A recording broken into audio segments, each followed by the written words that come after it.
karyawan yang ada di tempat ini.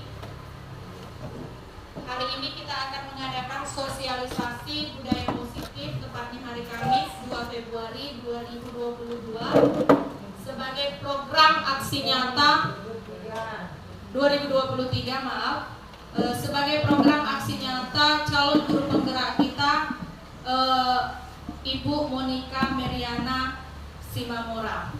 Adapun acara kita pada hari ini yang pertama adalah pembukaan oleh MC saya sendiri, yang kedua nanti menyanyikan Indonesia Raya yang kami persilahkan kepada Ibu Cipta sebagai dirjennya. Kemudian ketiga itu doa pembuka, kami mohonkan kepada Pak Hamidin.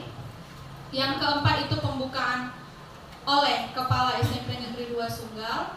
Yang kelima sosialisasi atau pemaparan yang nantinya akan dibawakan oleh Ibu Monica Meriana Simamora. Dan yang keenam kita nanti akan berikan slot atau waktu untuk tanya jawab kepada rekan-rekan guru menanyakan seputar sosialisasi atau pemaparan yang akan dibawakan Ibu Monica. Kemudian nanti ketujuh adalah penutup oleh saya sendiri. Langsung saja Bapak Ibu, kita akan menyanyikan Indonesia Raya. Kepada Ibu Cipta kami persilakan ke depan. Kepada rekan guru semuanya kami harapkan berdiri.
Berikutnya doa pembuka dari Pak Hamidin.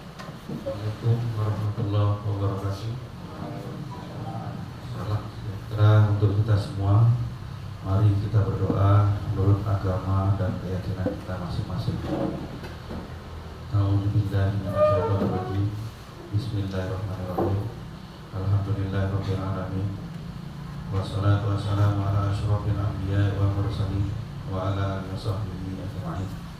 Allahumma ighfir lana dzunubana wa liwalidayna warhamhuma kama rabbayana shaghira. Allahumma ya Allah Tuhan yang Maha Agung, dengan keagungan asma-Mu kami sebagai hamba-Mu tidak henti-hentinya memanjatkan puji dan syukur kehadirat-Mu atas segala nikmat yang telah Engkau anugerahkan kepada kami. Allahumma ya Allah Tuhan yang Maha Kuasa, pada hari yang berbahagia ini izinkanlah kami melaksanakan acara sosialisasi budaya positif calon guru penggerak angkatan 7 Kabupaten Deli Serdang. Jadikanlah pertemuan yang kami laksanakan pada hari ini pertemuan yang koridoi serta membawa rahmat, keberkahan dan kebahagiaan kepada kami. Rabbana atina fid dunya hasanah wa fil akhirati hasanah wa qina adzabannar. Amin ya Allah, amin ya Rahman. Walhamdulillahirabbil alamin. Assalamualaikum warahmatullahi wabarakatuh.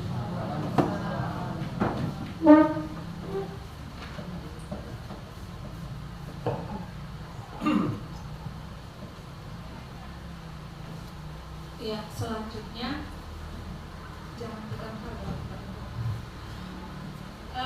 acara selanjutnya yaitu pembukaan oleh Kepala Sekolah SMP Negeri 2 Sunggal. Kepada Bapak Armanto kami persilakan dengan segala hormat.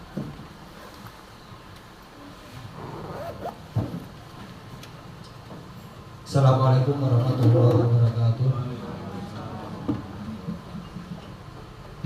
Yang saya hormati para wakil kepala sekolah, para PKS, Bapak Ibu, kawan-kawan guru, Bapak Ibu, staf tata usaha, hadirin yang tidak saya sebutkan satu persatu yang kami hormati. Pertama kali mari kita bersyukur terhadap Allah Subhanahu wa taala, Tuhan yang Maha Kuasa, yang mana pada hari ini kita diberi kesehatan, kita dapat berkumpul dalam rangka mengikuti kegiatan. Salah satunya adalah bentuk kegiatan sosialisasi budaya positif di dalam kaitan guru penggerak, termasuk di dalamnya sekolah penggerak, termasuk di dalamnya kurikulum merdeka. Bapak Ibu, kita sudah ditetapkan oleh kementerian kita sebagai penyelenggara kurikulum merdeka belajar. Kurikulum merdeka belajar, mandiri belajar. Kurikulum merdeka mandiri belajar. Karena tingkatan kurikulum itu macam-macam. Selanjutnya Bapak Ibu, terima kasih saya ucapkan atas Bapak Ibu yang hadir telah memenuhi undangan yang disampaikan lewat grup WhatsApp. Selanjutnya Bapak Ibu, ada beberapa hal yang perlu sama-sama kita pahami dalam situasi kondisi berkaitan dengan sekolah penggerak, guru penggerak. Artinya kita semua bergerak melakukan perubahan tanpa harus melakukan ada komando. Masing-masing aktif buka PMM-nya, lihat, pelajari, selesaikan dari satu tahap ke tahap berikutnya sampai kepada pelaksanaan aksi nyata.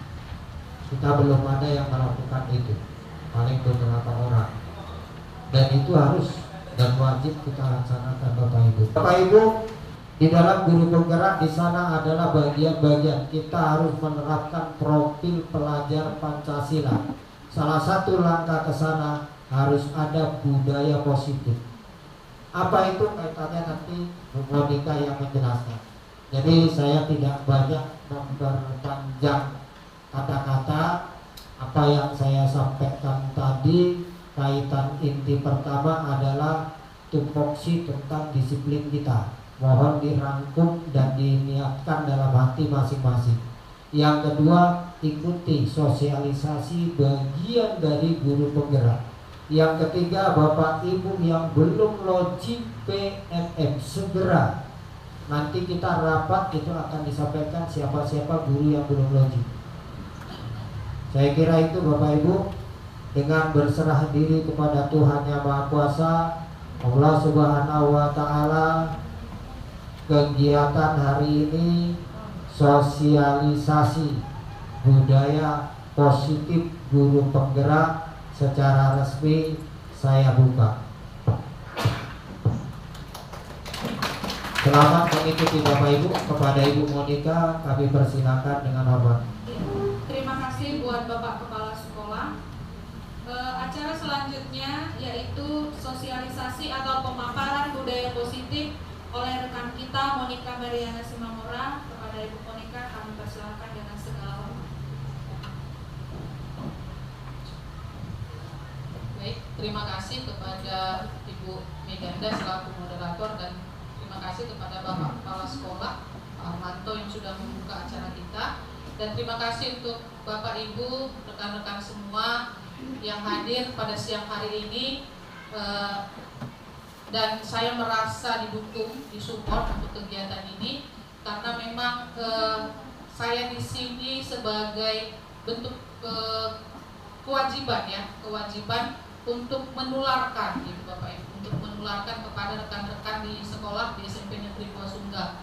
Kalau mungkin penyakit saya nggak mau menularkannya gitu ya Bapak Ibu. Tapi karena ini hal yang baik, hal yang positif, saya ingin menularkannya agar kita sama-sama belajar Bapak Ibu. Jadi saya juga banyak belajar dari kegiatan guru penggerak ini, khususnya setelah memasuki materi budaya positif ya. Jadi mungkin Bu Meganda sendiri yang sudah menjadi guru penggerak di angkatan keempat, kita mungkin applause dulu karena sudah lulus ya. Bu Meganda sudah resmi menjadi guru penggerak, pun masih belajar ya Bu, masih belajar bagaimana ini benar-benar menjadi sebuah budaya, karena budaya itu hal yang tidak mudah ya. Sama seperti kita, di setiap kita suku kita punya budaya. Kenapa disebut budaya? Karena menjadi kebiasaan dari zaman nenek moyang kita sampai sekarang. Jadi untuk memulai nilai-nilai baik ini menjadi budaya di sekolah kita itu tidak mudah gitu. Jadi kita butuh kerjasama. Jadi awalnya mungkin Bu Meganda nggak bisa sendiri. Sekarang mungkin saya sudah ada rekannya gitu yang menularkan. Kami juga nggak bisa sendiri gitu. Jadi kita seluruh warga sekolah, dimulai dari Bapak Ibu guru, pendidik dan tenaga kependidikan. Baik, gitu ya. Mari kita mulai ya pemaparan ini dari pertanyaan pemantik yang ada di layar ya. Mungkin kita Bapak Ibu boleh bertanya kepada diri kita sendiri, apakah kita setuju atau tidak setuju ya, jika ya atau setuju atau tidak setuju dengan pertanyaan pertama bahwa hukuman dapat mendisiplinkan anak. Hukuman dapat mendisiplinkan anak. Setuju atau tidak kita di situ Bapak Ibu? Oke, setuju. Ada yang tidak setuju saya dengar ya. Nanti kita akan lihat Bapak Ibu. Kemudian yang kedua, Bapak Ibu setuju atau tidak bahwa pemberian hukuman dengan hal positif. Jadi ada hukuman yang kesannya positif ya Bapak Ibu, seperti membaca atau membersihkan halaman sekolah, atau mungkin kita sering minta siswa membersihkan WC sebagai bentuk hukuman, itu dapat meningkatkan disiplin anak. Yang kedua Pak? Ya, ada tidak, ada ini. Iya, baik. Pertanyaan ketiga nanti kita lihat. Setuju atau tidak bahwa memberi penghargaan dapat meningkatkan motivasi belajar anak? Setuju. Ya, Penghargaan apa? ya penghargaannya ya Pak ya. Ya, kalau besar kecilnya ya Pak. Baik, kita lihat poin yang pertama ya Bapak Ibu. Menurut Bapak KHD, pengajaran dan pendidikan merupakan proses memanusiakan manusia. Itu dasar pertama Bapak Ibu. Proses memanusiakan manusia. Sudahkah kita melakukannya? Sudahkah kita memanusiakan anak didik kita? Itu kita tanya sendiri ya Bapak Ibu. Kemudian, pengajaran merupakan bagian dari pendidikan, tapi pengajaran dan pendidikan ini hal yang berbeda Bapak Ibu. Pengajaran ini merupakan proses pendidikan dalam mentransfer atau memberi ilmu untuk kecakapan hidup peserta didik secara lahir dan batin. Jadi kalau kita mengajar, pengajaran ya udah kita transfer ilmu aja, cukup. Sementara pendidikan adalah proses menuntun peserta didik terhadap segala kekuatan kodrat yang dimilikinya untuk mencapai keselamatan dan kebahagiaan yang setinggi-tingginya sebagai manusia maupun bagian dari masyarakat. Pendidikan, dan kita memang disebut pendidik. Pendidik ya Bapak Ibu ya. Kita guru adalah pendidik, bukan pengajar. Walaupun pengajaran itu bagian dari pendidikan. Dan yang perlu kita garis bawahi dari poin kedua ini Bapak Ibu, bahwa tujuan pendidikan bukan menjadikan anak pintar ternyata. Tidak itu bunyinya Bapak Ibu. tapi tujuannya agar mereka mencapai keselamatan dan kebahagiaan. Bagaimana anak-anak kita bisa survive setelah mereka nanti tuntas pendidikannya, bagaimana mereka bisa bertahan hidup, bagaimana mereka bisa keluar dari masalah-masalah hidupnya. Itu poin yang paling penting. Yang ketiga, pendidikan, dan dalam hal ini sekolah sebagai lingkungannya, merupakan tempat persemaian benih-benih kebudayaan dalam masyarakat. Tumbuh kembang anak berada di luar kecakapan atau kehendak pendidik. Anak-anak adalah makhluk yang hidup dan tumbuh menurut kodratnya sendiri. Para pendidik hanya dapat menuntun tumbuh atau hidupnya kekuatan-kekuatan kodrat itu agar dapat memperbaiki lakunya hidup dan tumbuhnya itu. Tugas guru hanya memfasilitasi dan mengarahkan anak pada setiap potensi positif yang dimilikinya dan mengingatkannya untuk memfilter atau menyaring potensi negatif yang tidak sesuai dengan kebudayaan luhur bangsa kita. Jadi pada dasarnya, anak bukanlah kertas kosong yang dapat digambar sesuai keinginan orang dewasa. Anak sudah membawa kekuatan atau kodratnya itu, yaitu kodrat alam dan kodrat zamannya. Kodrat alam anak berbeda-beda. Yang kodrat alam di sini itu berupa lingkungan tempat peserta didik berada. Jadi bisa saja lingkungan alam, letak geografis, ataupun latar belakang budaya. Jadi potensi kodrat alam yang dimasukkan itu yang ada di sekelilingnya di mana peserta didik itu berada. Kemudian kodrat zaman merupakan perkembangan zaman di mana peserta didik berada pada saat pengajaran atau pendidikan berlangsung. Jadi Bapak Ibu, ternyata salah kita kalau di rumah saja kita sering bilang gini, mama dulu nggak gitu ya. Gitu ya Bapak Ibu, kita sering ya. Atau sama anak didik kita di sekolah, zaman saya dulu, yaitu zaman kita, bukan zaman anak. Saya pun salah Bapak Ibu, karena saya juga melakukan hal yang sama. Kalau mem dulu begini-begini, ya salah, itu dulu mem kan gitu ya. Lain dulu, lain sekarang. Saya lanjut Bapak Ibu, dasar yang keempat, guru diibaratkan sebagai seorang petani. Jadi kalau sekolah tadi lahannya, kita petaninya Bapak Ibu. Dan anak-anak didik sebagai benih. Jadi kalau kita misalkan anak didik kita itu adalah benih padi. Jadi seorang petani hanya dapat menuntun tumbuhnya padi tersebut. Dia hanya dapat memperbaiki kondisi tanahnya, memelihara tanaman padi, memberi pupuk dan air, membasmi ulat-ulat atau lalang yang mengganggu hidup tanaman padi dan lain sebagainya. Tetapi seorang petani tidak dapat mengganti kodratnya padi menjadi tanaman lain. Jadi kalau kita tanam padi, ya pasti tumbuh. Karena sekolah merupakan lahan tempat bercocok tanam, maka guru harus mengusahakan sekolah menjadi lingkungan yang menyenangkan. Bagaimana lingkungan sekolah yang menyenangkan itu? Lingkungan sekolah yang positif tentunya menerapkan budaya positif.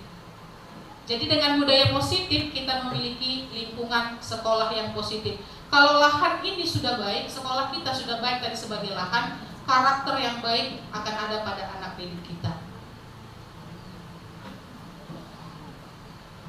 Baik, disiplin positif dan nilai-nilai kebajikan universal. Ini yang selanjutnya Bapak Ibu. Sebelum kita lanjut, saya mau coba hal ini yang kecil ya, perubahan paradigma. Kita akan lihat konsep kita yang ternyata selama ini salah. Boleh bantuannya Ibu Meganda memberikan kertas kepada Bapak Ibu yang duduknya di sebelah kanan saya mungkin ya. Sebelah kanan saya. Rokok itu. Kalau Pak Hamid mungkin nanti dengan Pak Polmer nggak usah. Potongan kecil saja Pak. Boleh terserah Pak. Potongan kecil 4 boleh Pak.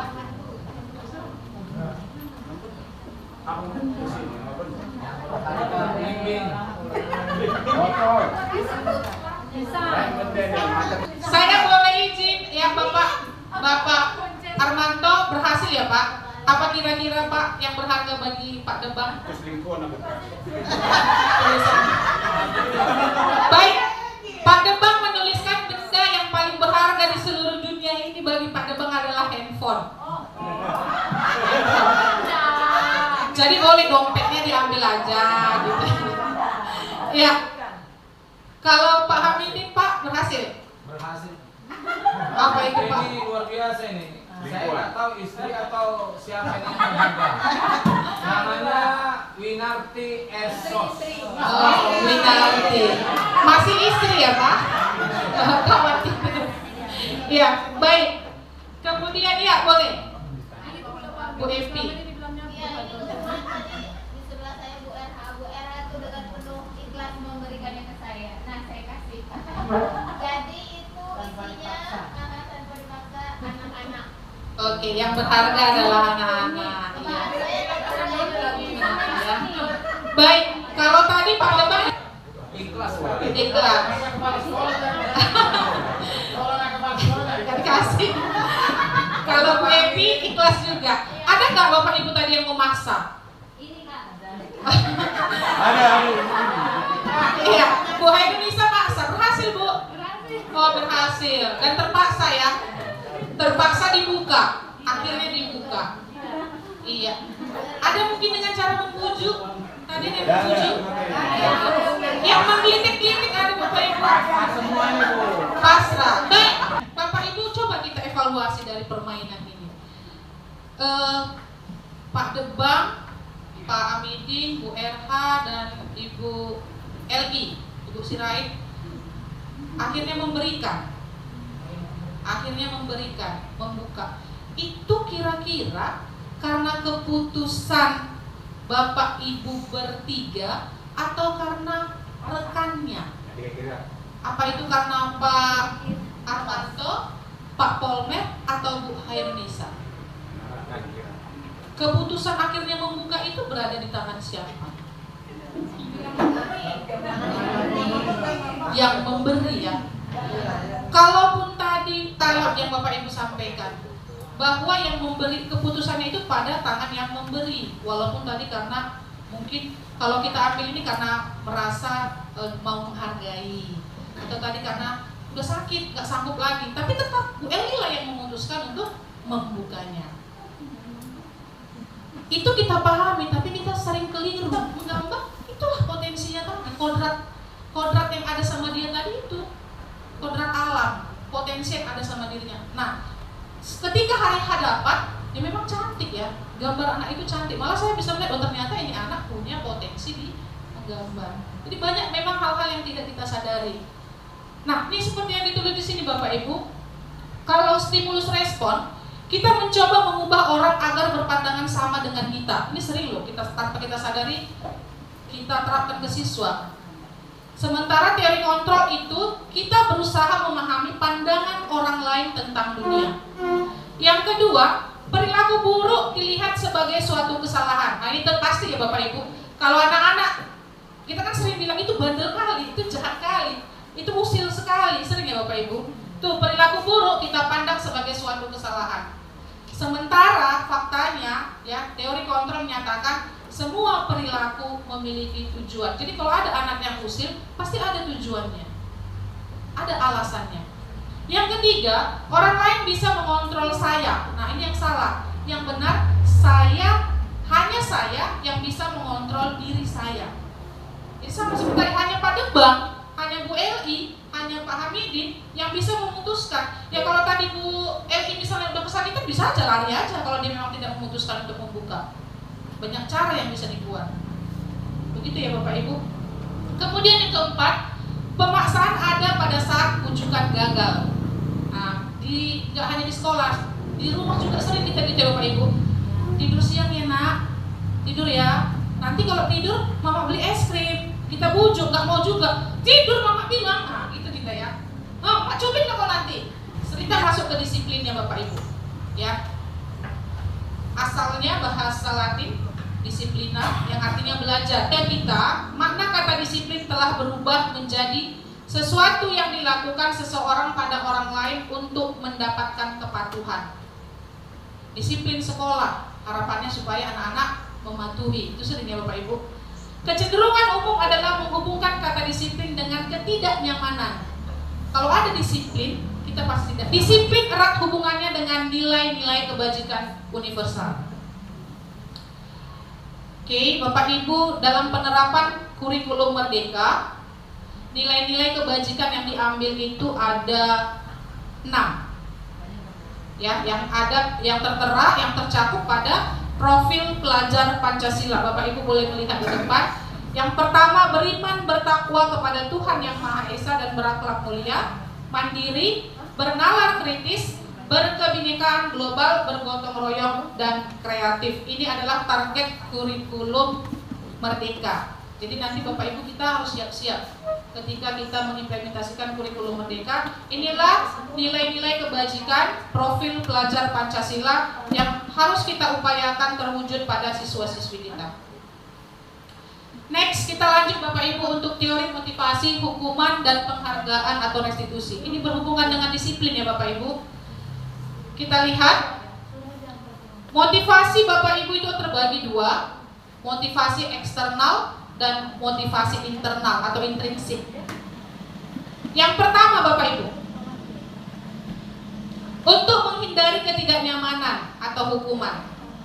Jadi kalau ditanya, misalnya ditanya nih, Mem Monica atau jangan saya lah ya, Mem Leni datang ke sekolah tepat waktu atau datang ke sekolah itu in time sebelum waktunya, kenapa ya? Iya, saya bertanya. Karena tanggung jawab saya sebagai guru. Kemarin Bapak Ibu, saya menanyakan hal yang sama dengan siswa-siswi. Siapa tadi yang datangnya sebelum pukul 7.30? Beberapa orang angkat tangan. Saya tanya, kenapa nak datangnya cepat? Karena saya piket, Mem. Nanti kalau terlambat Mem kena hukum. Nanti kalau terlambat saya disuruh lari, disuruh ngutip sampah, kebersihan di depan, begitu ya Bapak Ibu. Rasa tidak nyaman terhadap hukuman, itu poin yang pertama. Jadi faktor eksternal. Yang kedua, untuk mendapatkan imbalan dari orang lain. Saya tanya juga kepada siswa kita. Saya tanya yang nilainya paling tinggi, yang peringkat pertama ya. Kenapa nak kamu rajin mengerjakan tugas? Biar bagus nilai saya, Mem, katanya. Malu lah Mem, saya juara, tapi nggak ngerjakan tugas. Nah itu dia. Karena ada imbalan, karena ada penghargaan, maka dikerjakan. Ini juga merupakan motivasi eksternal.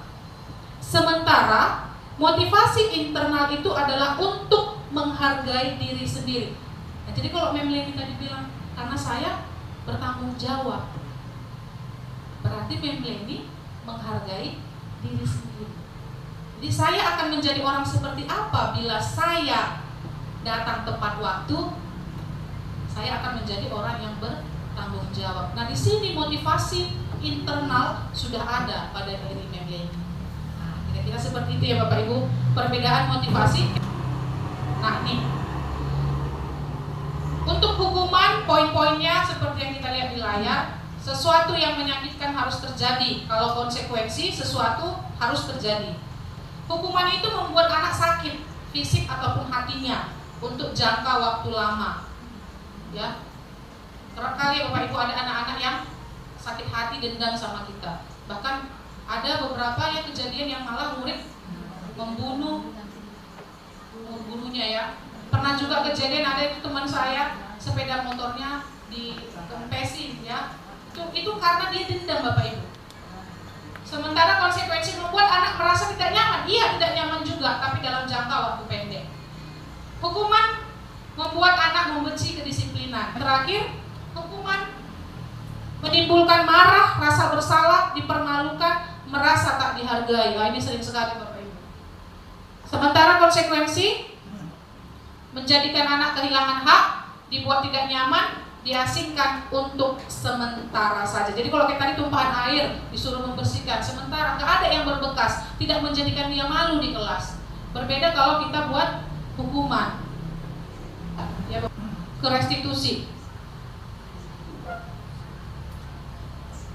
Ini merupakan salah satu budaya positif yang akan kita terapkan di sekolah, Bapak Ibu.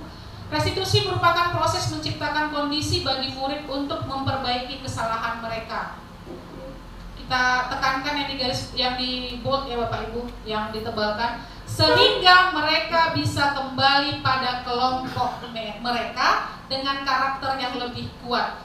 Bapak Ibu, kita sering ketika anak didik salah, kita sering marah-marah, kita sering memberi hukuman. Kira-kira ketika kita kembalikan ke teman-temannya, bisa bayangkan nggak perasaan anak didik kita? Bisa ya Bapak Ibu? Pasti dia merasa malu. Saya punya pengalaman Bapak Ibu, ini kisah nyata yang mungkin beberapa guru tahu, nanti saya akan bagikan ya untuk kegiatan segitiga restitusi. Nyata di sekolah kita, dan Bapak Ibu nanti boleh tanya anaknya apa yang dia rasakan dengan menerapkan segitiga restitusi. Kemudian saya lanjut, restitusi juga merupakan proses kolaboratif yang mengajarkan murid untuk mencari solusi untuk masalah mereka. Jadi Bapak Ibu, kalau anak didik kita punya kesalahan, biarkan dia mencari solusi untuk memperbaiki kesalahannya itu.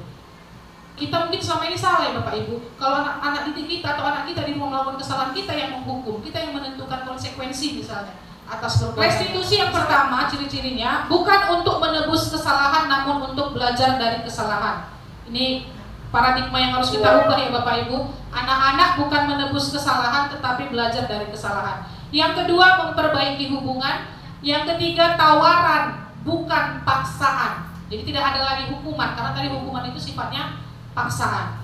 Restitusi menuntut untuk melihat ke dalam diri si anak. Restitusi mencari kebutuhan dasar yang mendasari tindakan. Tadi di awal sudah kita cerita bahwa semua orang berbuat karena ada tujuan. Yang keenam, restitusi diri adalah cara yang paling baik. Restitusi fokus pada karakter, bukan tindakan. Restitusi fokus pada solusi. Dan yang terakhir, restitusi mengembalikan murid yang berbuat salah pada kelompoknya. Jadi kalau ada anak yang salah, kembali ke kelompoknya, dia akan kembali seperti biasa. Tidak ada tekanan, tidak ada rasa malu. Baik Bapak Ibu, dari pemahaman tadi, motivasi, kemudian kita sudah tahu hukuman, konsekuensi, motivasi, tadi sudah ya.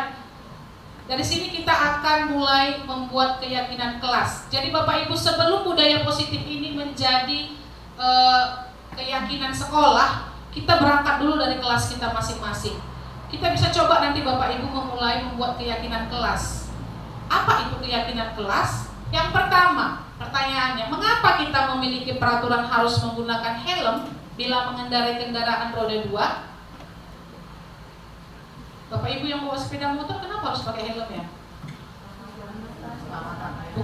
Bukan karena takut dia Pak ya? Pak Pol ya? Oke. Keren-keren kita ini Bapak Ibu.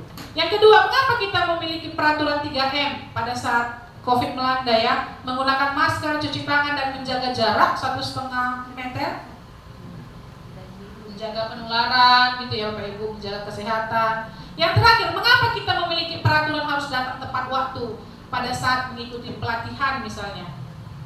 Nah tadi mungkin seperti yang Emily katakan, karena tanggung jawab.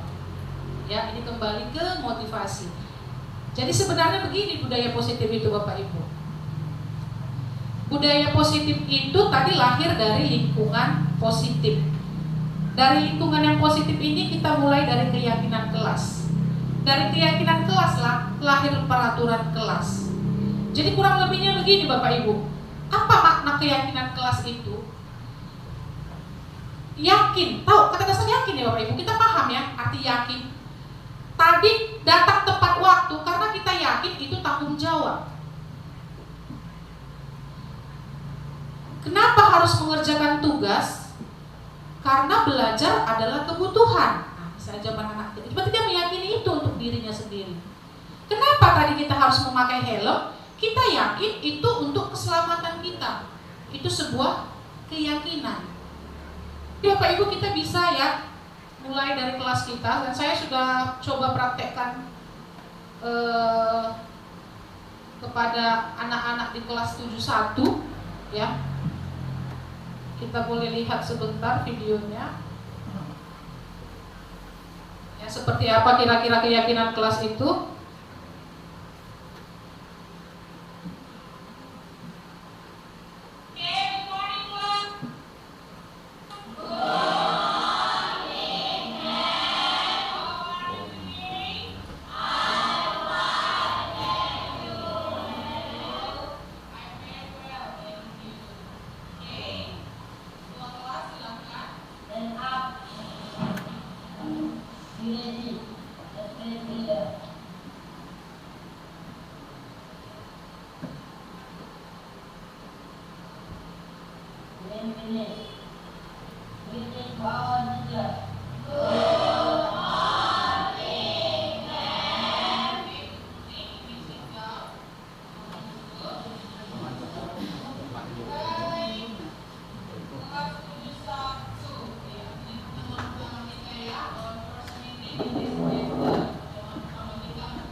Jadi begitu ya Bapak Ibu.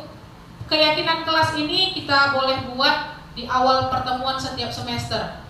Misalkan kita masuk di ajaran baru semester 1, boleh saja keyakinan kelas itu kita mungkin ada yang mau diperbaiki di semester 2. Yang pasti di awal itu sudah kita buat bersama. Kita mulai pembelajaran ya, ada baiknya kita buat dulu keyakinan kelas ya, keyakinan kelas untuk satu apa yang bisa jadi keyakinan kelas. Mungkin ada yang bertanya ya, apa itu keyakinan kelas? Nah, sebelum kita buat keyakinan kelas, kita harus paham dulu apa itu keyakinan kelas. Saya mau tanya, siapa yang kali ini sampai di sekolah tepat waktu? Alex. Alex kenapa harus datang ke sekolah tepat waktu? Dia tidak kena hukum. Siapa lagi yang ini yang saya masukkan tadi ya Bapak Ibu? Iya. Kenapa dia datang tepat waktu ke sekolah? Itu ya Bapak Ibu. Jadi dari keyakinan kelas itu kita rumuskan kembali nanti Bapak Ibu. Kita rumuskan, kita rangkum. Ini saya minta anak didik membaca yang sama. Jadi dia merasakan sendiri ya Bapak Ibu, merasakan sendiri.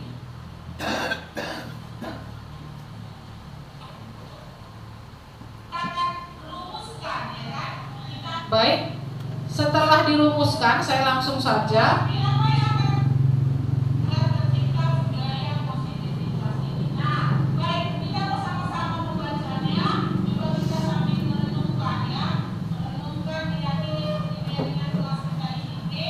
Nah ini, jadi dari yang sudah dirumuskan, kami mendapatkan di 71 itu ada 5 keyakinan kelas. Untuk mengukuhkan keyakinan kelas ini, ya saya minta anak-anak membacanya bersama-sama.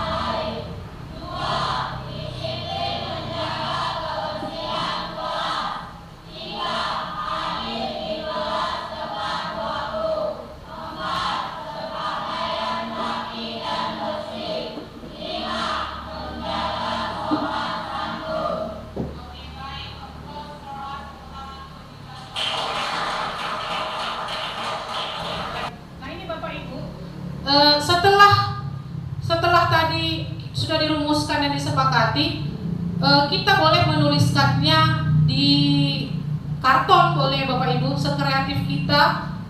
Kemudian kita minta anak-anak menandatanganinya. Jadi di bawah ini Bapak Ibu yang itu mereka tanda tangani, 31 siswa dari 71 menandatangani, dan sekarang itu dipajang di dinding kelas. Kenapa harus dipajang? Boleh sebagai pengingat, oh ini adalah keyakinan yang kami buat bersama. Dari keyakinan inilah Bapak Ibu ya muncul peraturan-peraturan ke depannya. Baik, itu untuk keyakinan kelas. Saya lanjut Bapak Ibu. Kebutuhan dasar manusia dan dunia berkualitas. Jadi Bapak Ibu kalau kita bilang ya anaknya kan memang bandal, anaknya kan memang usil, anaknya suka menyakiti, suka mengganggu teman. Percayalah Bapak Ibu, itu semua punya dasar. Yang kebutuhan dasar manusia itu ada 5. Ya Bapak Ibu, yang pertama itu bertahan hidup. Nanti saya akan putarkan satu video lagi Bapak Ibu. Ini terjadi di kelas 71, ya mungkin beberapa guru tahu. Salah seorang 71 itu ternyata mencuri ya, mencuri dan sudah selesai, sudah tuntas. Dia mencuri, alasannya itu adalah karena bertahan hidup. Karena yang sejengkal ini Bapak Ibu. Yang kedua, kasih sayang dan rasa diterima. Jadi adanya Bapak Ibu anak-anak kita itu yang sengaja bandel itu karena mau mencuri perhatian kita. Kemudian penguasaan. Ada juga anak kita ini memang bandel karena merasa dia berkuasa. Misalnya karena badannya lebih besar, kawan-kawannya itu dianggapnya lemah semua. Atau ada yang begini Bapak Ibu, bukan hanya yang karena bandel seperti itu, yang merasa pintar juga, itu sering terjadi Bapak Ibu. Juara-juara kelas itu merasa pintar, juga dia merasa berkuasa kepada teman-temannya. Itu terjadi. Alasan yang keempat, karena kesenangan. Ada ya anak kita memang usil karena dia suka, senang. Atau ada anak kita sedang melakukan pembelajaran, dia sibuk sendiri menggambar karena kesenangannya. Kemudian kebebasan. Mungkin pembelajaran yang kita terapkan itu ternyata mau menjarakan kebebasan anak-anak. Nih, ini koreksi untuk kita Bapak Ibu. Ya, bagaimana kita bisa ya mempertimbangkan kebebasan anak didik dalam pembelajaran. Baik, sebagai seorang guru kita perlu memahami 5 posisi kontrol kita Bapak Ibu. Apakah kita guru penghukum? Apakah kita guru pembuat orang merasa bersalah?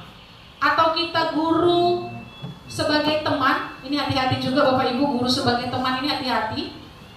Atau kita guru sebagai pemantau? Atau kita guru sebagai manajer? Mudah-mudahan di SMP Negeri 2 Sunggal kita tidak ada ya Bapak Ibu guru penghukum ya. Ini guru penghukum itu suka menghardik, menunjuk-nunjuk, menyakiti, menyindir. Guru penghukum suka mengatakan kalau kamu tidak melakukannya, awas ya. Nah, bahaya gitu ya Bapak Ibu. Awas. Kalau kita sering bilang gitu, itu kita guru penghukum. Posisi guru sebagai manajer. Guru akan berbuat dengan mengajukan pertanyaan-pertanyaan, dengan berkata apa yang kita yakini. Jadi balik ke keyakinan tadi Bapak Ibu. Apa yang bisa kau kerjakan untuk memperbaiki masalah ini? Hasilnya menguatkan pribadi si anak. Kaitannya dengan dunia berkualitas, murid meletakkan dirinya sebagai individu yang positif dalam dunia berkualitas. Yakinlah Bapak Ibu kalau posisi kita sebagai manajer, kita sama-sama belajar, Bapak Ibu, anak didik kita akan merasa berharga dan dia akan merasa berkualitas. Dengan demikian murid akan berkata bagaimana caranya saya bisa memperbaiki keadaan, dan dampaknya pada murid mengevaluasi diri, bagaimana cara memperbaiki diri. Saya lanjut saja Bapak Ibu, sebagai guru di posisi kontrol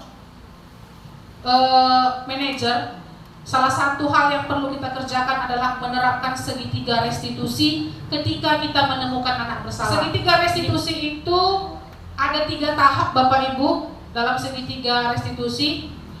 Yang pertama, kita menstabilkan identitas. Jadi tidak ada kesan menyalahkan si anak. Itu ya Bapak Ibu. Cara menstabilkan identitas itu kita boleh sampaikan bahwa setiap orang pasti pernah melakukan kesalahan. Kita juga ya kan Bapak Ibu masih melakukan kesalahan. Dan kamu bukan satu-satunya yang pernah melakukan ini. Setelah menstabilkan identitas, kita validasi kebutuhannya. Itu yang kedua Bapak Ibu. Kita validasi kebutuhannya, apa yang membuat dia melakukan itu. Apa sebenarnya yang dia butuhkan. Dari sana nanti kita akan menanyakan apa yang menjadi keyakinannya. Dari situ si anak akan memunculkan Bapak Ibu apa yang menjadi komitmen dia, keyakinan dia untuk mengubah kesalahannya menjadi pribadi yang lebih baik. Baik, saya akan beri tayangkan Bapak Ibu video segitiga restitusi.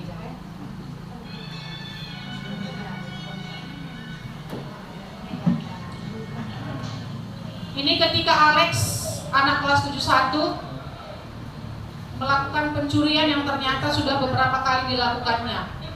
Itu kelas yang mantan ketua. Iya, betul Pak. Mantan ketua kelasnya. Saya langsung saja. Nah, ini. Jadi Bapak Ibu, begitu masuk ke kelas, saya dikasih tahu, diberitahukan oleh Ibu BK-nya, Ibu Siti Nurbaya. Saya sampai di kelas, Saya tidak menyinggung sama sekali tentang itu. Bahkan begitu saya masuk kelas, ayo anak-anak udah gitu, ayo. Ini pasti di sidang Monika nih sekali ini. Begitu sudah selesai. Tapi saya tidak, Bapak Ibu, saya masuk udah belajar seperti biasa. Jadi penyelesaiannya saya panggil Alexnya sendiri. Itu.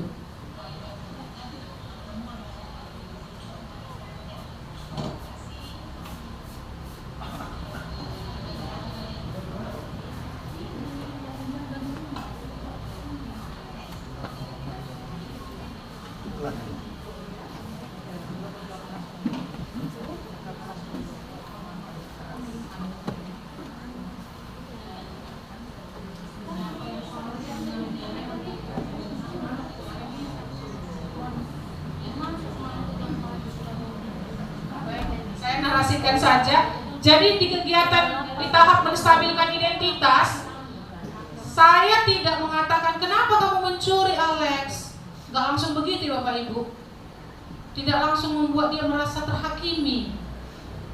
Saya tanya aja langsung, tahu kenapa Ibu panggil? Nah, dia cerita, iya Mem, saya melakukan kesalahan, saya mencuri uang temannya si Cinta begini. Dia ceritakan. Lalu saya potong. Ya udah, kita gak usah bahas ke sana. Itu ya Bapak Ibu. Saya tanya kemudian. Saya berangkat dari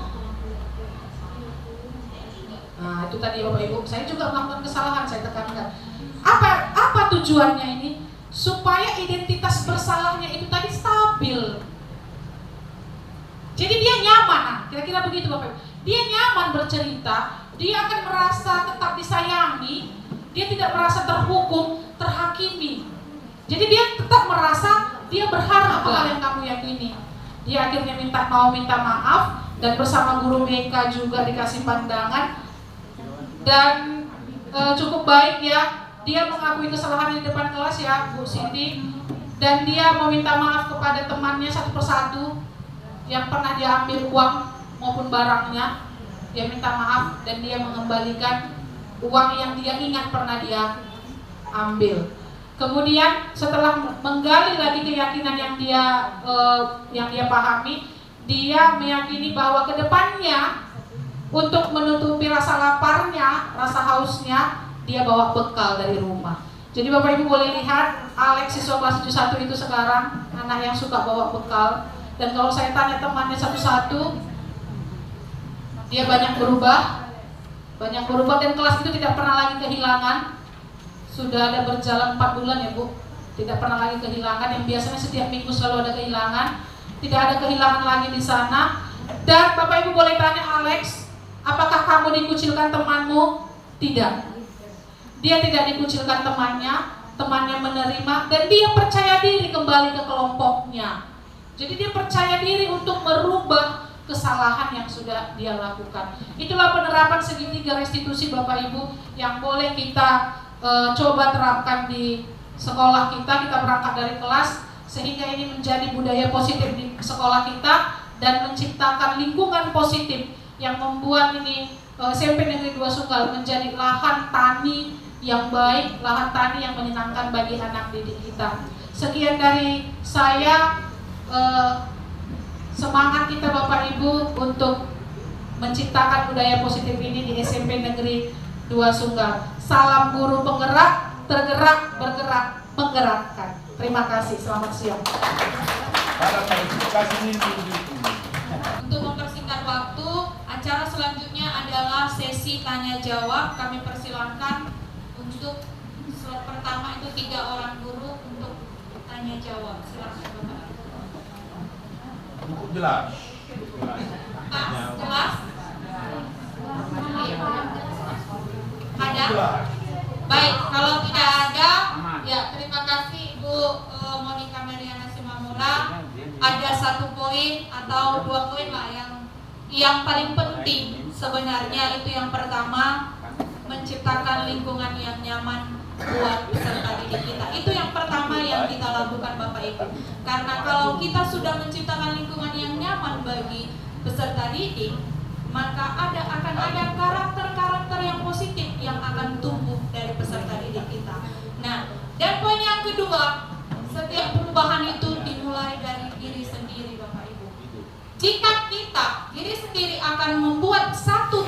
atau sekecil biji sawi perubahan, maka jika kita satu tim, maka akan ada perubahan yang besar yang akan kita lakukan bagi SMP Negeri 2 Sunggal. Setuju Bapak Ibu? Bapak Ibu, terima kasih untuk perhatiannya, terima kasih untuk waktunya. Sehat kita Bapak Ibu, bahagia kita, supaya sehat dan bahagia kita tertular ke anak-anak kita. Salam bahagia. Boleh kita sama-sama mungkin Bapak Ibu mengucapkan ya kita. Ketika saya bilang salam guru penggerak, kita boleh katakan tergerak, bergerak, menggerakkan dalam posisi berdiri, boleh ya Bapak Ibu ya. Kita tutup kegiatan kita dengan salam guru penggerak, tergerak, bergerak, menggerakkan. Terima kasih, selamat siang.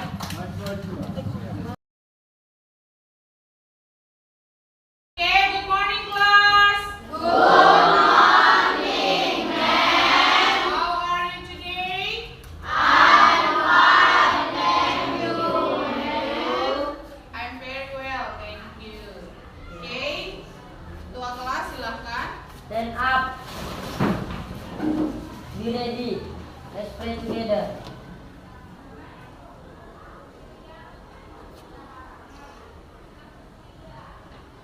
Amen. Finish. Greeting to our teacher. Good morning, ma'am. Okay, good morning. You may sit down. Silakan duduk. Baik. Kelas 71. Ya, ini pertemuan pertama kita ya. Our first meeting in this semester. Pertemuan pertama kita untuk semester ini. Nah, sebelum kita memulai pembelajaran ya, ada baiknya kita buat dulu keyakinan kelas ya, keyakinan kelas untuk 71. Apa yang menjadi keyakinan kita? Mungkin ada yang bertanya ya, apa itu memang keyakinan kelas? Nah, sebelum kita membuat keyakinan kelas, kamu harus paham dulu apa itu keyakinan kelas. Jadi, saya mau tanya dulu, siapa yang hari ini sampai di sekolah tepat waktu? Oke, Alex, coba. Alex, kenapa harus datang ke sekolah tepat waktu? Biar tidak kena hukum. Siapa lagi yang tadi on time datangnya? Lydia. Kenapa Lydia datang tepat waktu ke sekolah?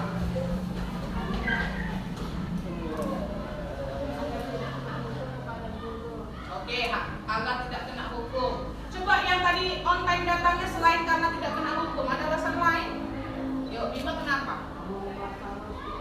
Karena mau melaksanakan piket, ada tanggung jawab yang harus dia kerjakan, dia cepat datang. Good ya, bagus sekali. Coba, Murni, untuk menaati peraturan sekolah, ada alasan lain? Ya ada. Nah, memang tanya, kalau misalkan peraturan sekolah tidak ada, peraturan sekolah tidak ada menyatakan harus datang ke sekolah tepat waktu, atau yang terlambat tidak dapat hukuman, apakah Alex akan tetap tepat waktu datang ke sekolah? Tetap. Kenapa? Ya, biar disiplin aja. Supaya disiplin. Murni akan tetap datang. Kenapa? Supaya disiplin. Kalau tadi Bima misalkan tidak karena piket, apakah datangnya tepat waktu atau lama?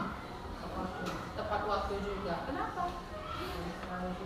Ada disiplin, sama jawabannya ya. Jadi begini, nah apa yang mau kita pelajari? Keputusanmu untuk disiplin datang ke sekolah tepat waktu itu harus didasari karena kesadaran sendiri. Kamu sendiri yang memutuskan kalau kamu itu datangnya tepat waktu. Nggak harus karena piket, jangan karena dihukum baru datang tepat waktu. Atau misalkan yang juara kelas siapa di sini? Kristi. Misalnya gini, aku kan juara kelas, malu nanti kalau datangnya terlambat. Bukan karena itu. Atau misalkan si Joshua, supaya Monica lihat aku tepat waktu, dia nanti senang, dia nanti memujiku. Salah juga, bukan karena itu. Jadi kita disiplin itu karena memang tadi yang seperti yang kalian bilang, ada kesadaran untuk mendisiplinkan diri. Jadi kalau kita sudah sadar bahwa sesuatu itu bernilai positif, kita melakukannya dari diri kita sendiri, bukan karena yang lain-lain. Nah, ya, sama dengan begini, misalnya mengerjakan tugas, mengerjakan PR, ya kan? Bukan karena supaya dapat pujian, bukan karena supaya dapat penghargaan, bukan, tapi karena kamu sadar bahwa itu adalah tanggung jawab kamu. Sama seperti siapa tadi, si Bima ya, dia sadar bahwa dia memiliki tanggung jawab. Nah, itu kesadaran. Tanggung jawabnya apa? Dia piket hari ini, maka dia harus datang lebih awal. Udah paham ya? Nah, jadi itu yang mau kita coba bangun. Ya, kita harus mampu membiasakan diri kita melakukan hal-hal yang positif. Kita harus melakukan budaya positif karena kesadaran dalam diri sendiri, bukan karena yang lain-lain, bukan karena dapat penghargaan, bukan karena takut dihukum. No. Ya, no anymore. Jangan lagi ada kata yang seperti itu ya. Tapi kita belajar untuk menyadari bahwa budaya positif itu penting untuk kita. Oke, nah jadi seperti yang saya katakan tadi, dari budaya positif ini kita akan membuat keyakinan kelas. Keyakinan kelas yang akan kita buat, ya, itu akan kita lihat nanti satu persatu. Kamu akan membuat satu persatu, kita rangkum nanti bersama-sama menjadi satu keyakinan kelas untuk kelas 71. Ya. Untuk apa keyakinan kelas itu? Ya, keyakinan kelasnya berisi budaya-budaya positif yang akan dibiasakan oleh kelas 71 yang akan kamu lakukan. Bisa ya? Oke. Untuk budaya positifnya, kamu menuliskan dengan kalimat-kalimat yang positif saja ya, Kak. Gunakan kalimat-kalimat positif. Yuk, silakan bagikan kepada temannya, Bang. Bagikan sama temannya. Bagikan. Yuk. Samping ya, samping.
Oke, baik. Menghargai, menghormati pendapat yang diberikan oleh orang lain. Coba lihat Cinta, ada nggak yang poinnya kira-kira sama mirip-mirip dengan itu? Menghargai dan menghormati. Oh, ini sepertinya ya. Coba baca ini. Menghargai perasaan teman dengan tidak menyakiti dia dan perasaan. Oke, menghargai perasaan teman, ya. Coba yang sama dengan itu.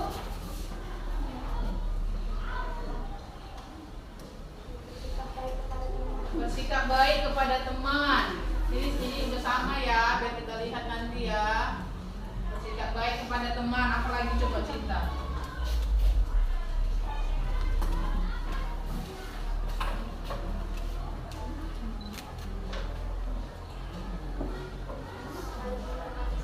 Oke, right. Saling menghargai satu sama lain. Sepertinya itu ya. Menjaga perasaan. Oke, ada juga menjaga perasaan teman. Oke, thank you Cinta. Silahkan duduk. Nah, di sini ada 1, 2, 3, 4, 5. Ada 5 yang make sense ya, yang sama, gitu, yang sama. Nilai yang mau disampaikannya sama. Menghargai, menghormati pendapat, menghargai perasaan, menghargai, menghormati hak satu dengan yang lain. Nah, kita akan rumuskan, ya kan? Kita akan rumuskan menjadi satu buah kalimat. Kira-kira ada yang punya ide apa kalimat yang cocok untuk ini? Coba, ada? Boleh kita mulai dari kata menjaga ya. Menjaga atau menghormati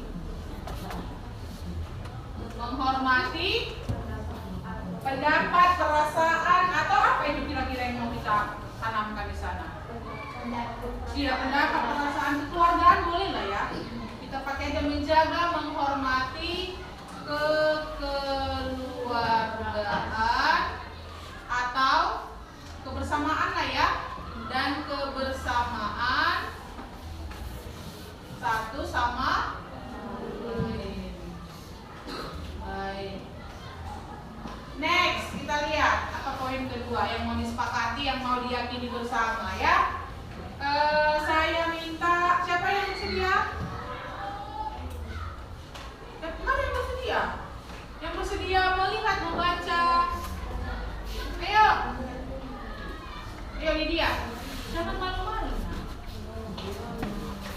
Yang sama ya. Oh, ini juga ada. Menjaga kekompakan sama ya dengan nomor 1. Nah, coba dari sini yang ini, yang dari sini aja nah. Kamu baca biar kawannya dengar. Iya, baca kuat. Kuat. Kok suaranya biar teman-temannya dengar. Menjaga kebersihan kelas maupun lingkungan sekolah. Oke, menjaga kebersihan kelas dan lingkungan sekolah. Coba yang sama dengan itu. Menjaga kebersihan kelas dan lingkungan sekolah.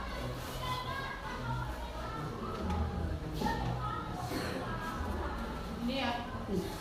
Saling menjaga kebersihan kelas. Ini juga menjaga kelas ini.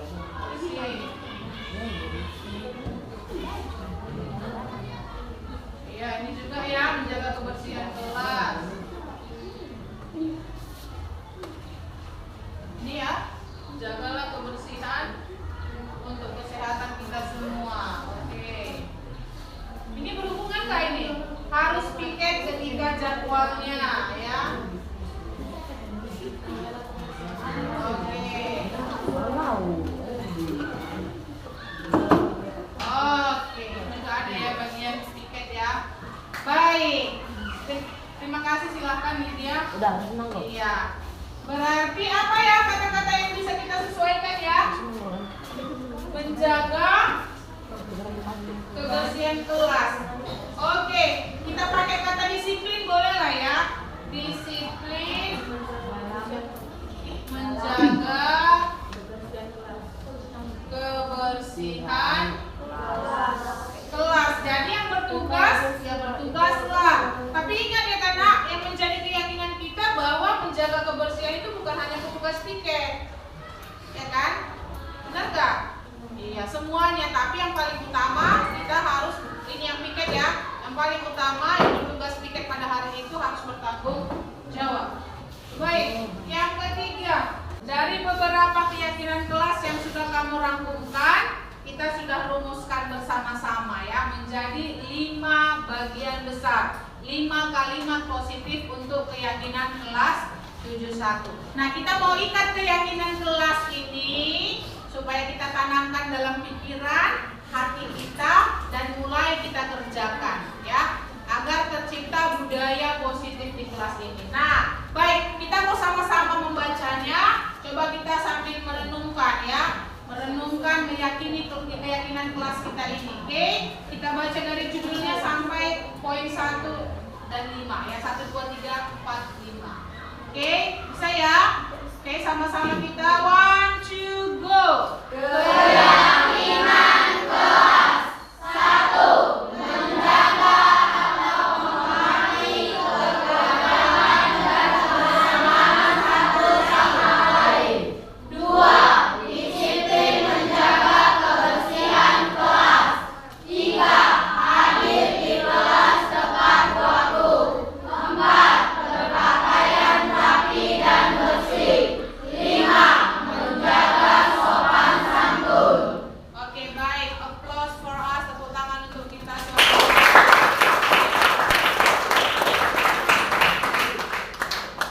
Baik, dari keyakinan kelas ini ya, saya berharap kelas kita bisa menjadi panutan, bisa menjadi contoh untuk kelas-kelas lainnya ya. Kita boleh menularkan budaya positif ini. Jangan penyakit yang kita tularkan, ya kan? Penyakit jangan ditularkan, tapi budaya positif boleh ditularkan. Jadi biar nanti kelas lain dan sekolah kita SMP Negeri Bosunggal bisa melihat, oh kelas 71 ini bagus sekali, ada budaya positif yang dikerjakan ya. Jadi kelas ini bisa menjadi panutan. Oke, demikian untuk keyakinan kelas kita. Terima kasih. Selamat pagi. Pagi.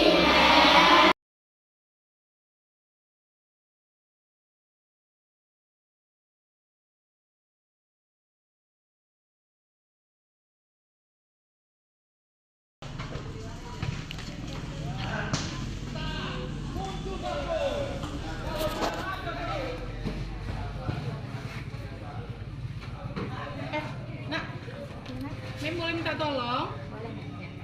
Kamu coba pergi ke kelas 71, panggil yang namanya Alex, bilang jumpai Mem Monica di ruang pertemuan. Saya tunggu dia di situ. Ya. Terima kasih.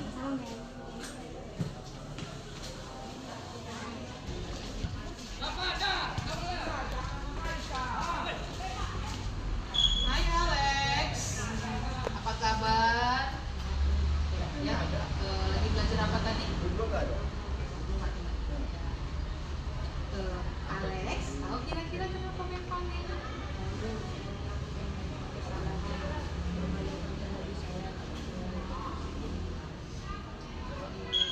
Tahu, saya panggil karena kamu melakukan kesalahan ya. Mem tidak mau cari tahu ya apa kesalahan kamu dan siapa yang salah sebenarnya. Mem nggak mau fokus ke sana. Kita tidak perlu fokus sama kesalahannya ya, karena kalau kita cerita kesalahannya, semua orang pernah berbuat salah. Saya juga ya, sewaktu saya kecil seperti kamu, bahkan sampai sekarang saya juga tidak lepas dari kesalahan. Jadi kita tidak fokus pada kesalahan kita. Yang penting kita sudah menyadari, kita mengakui kita salah, dan kita mau merubah itu. Yang paling penting dari kesalahan yang kita lakukan itu, kita mau cari solusi untuk memperbaiki kesalahan. Mem boleh tanya, kira-kira Alex melakukan hal itu kenapa? Ingin jajan. Jadi Alex mengambil uang teman hanya untuk jajan. Emangnya Alex tidak sarapan dari rumah?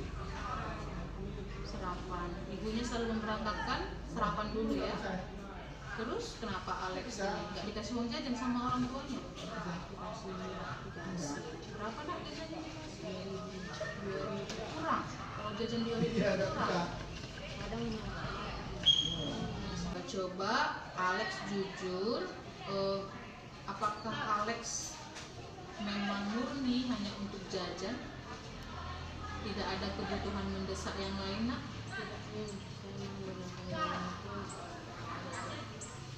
Jajan apa aja kira-kira? Uang sebanyak itu bisa dipakai. Pertama saya beli sebangka dan sirup saya habiskan 3.000. Yang kedua saya beli makanan sejumlah 5.000. Berarti pada hari itu Alex menghabiskan 12.000 ya? Sisa uangnya 26.000.